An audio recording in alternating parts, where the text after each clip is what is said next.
In terms of the relationship between the president and the former president, what is the incumbent's or the president's position about former President Thabo Mbeki?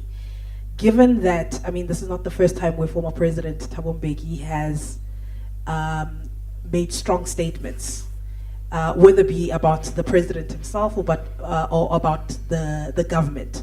What is the position of the president in terms of the former president? Does he have the same view as some who say that he is attempting to rule from the grave? Thank you. Maybe let me start with your last one, Lisa, and just get that one out of the way. Look, for President Ramaphosa, the relationship with former President Mbeki is one that is cordial, or rather call it comradely cordial, as well as professional. With observations around what the former president is attempting to do, the president will not venture into that. We'll leave that to your good self and others who observe developments as they occur in the political space. Suffice to say, one has noted that President Ramaphosa is by far the most publicly criticized and attacked president by his predecessors, which is a slight departure from the sort of unwritten rule in terms of how of the courtesy that former president grant to a sitting president. With that, the president also recognizes and accepts that he's not above criticism, and that we live in a democracy where there is free speech and people are welcome to openly criticize him. That's not something that he loses sleep over, of many issues that he has to worry about. Minister Steenhuisen, Lisa, to be honest with you, I don't know if he has been participating or not, but I think, to be honest with you, it's neither here nor there.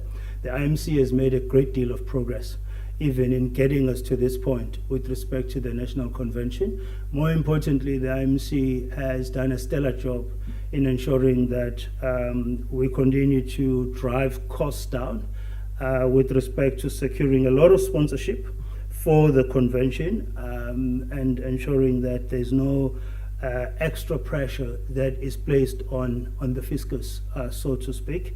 And so the IMC has been operating quite well. If Minister Steenhuisen has not participated, I don't think that has created any gaps in the IMC. Maybe some of his colleagues may have missed him, but I don't think the IMC as such would have suffered. There's no controversy insofar as the national dialogue process is concerned, and also with respect to the national convention that will be held tomorrow to kick off the national dialogue process. What we have is a dispute that has been declared by 7 or so foundations who do not represent the majority of South Africans, albeit they are entities of high standing and they are respected based on the standing of the stalwarts they are named after.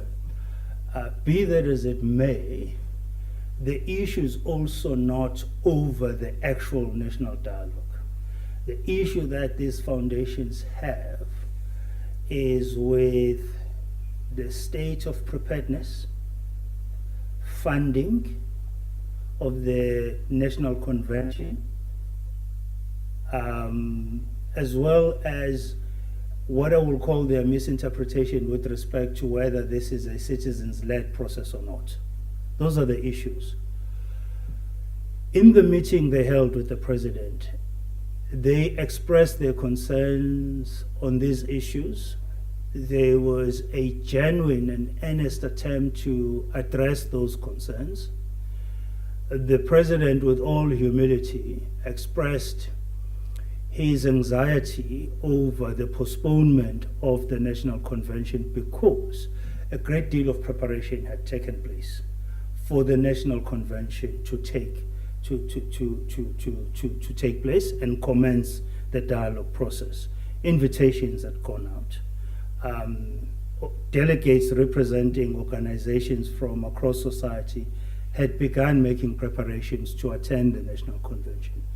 Therefore, it will have been a great deal of inconvenience, not only to just 7 foundations, but to close to 100 civil society organizations and many other sectoral groups that had committed to attend the National Convention. And therefore, the President felt that those issues of concern must be resolved in parallel to proceeding with the holding of the first National Convention. And the President expected that those foundations will remain part of the preparatory task team, which they'd been part of. And at no time did that PTT, or was that PTT rather dominated by government. That PTT always had far more representation of civil society as well as foundation than it did of various government role players. Notwithstanding that, the foundations then committed that they will still participate in the national dialogue process, albeit after withdrawing from the preparatory task team. So the President's expectation is that the foundations will continue participating. They committed to doing so. They further committed to continue mobilizing all sectors of society around participating in the national dialogue. And therefore, the President does not believe that the process is mired in controversy. We understand the facts to be as of related to them, that there was an issue in the process, or there were issues in the process of preparations, and there was a very genuine attempt to address those issues. As things stand, the President is satisfied that a number of those issues have been addressed, and that we will have a successful first national convention tomorrow. It is possible and likely that when you undertake an endeavor of this nature, 1 or 2 things are bound to go wrong. You are likely to have some teething problems.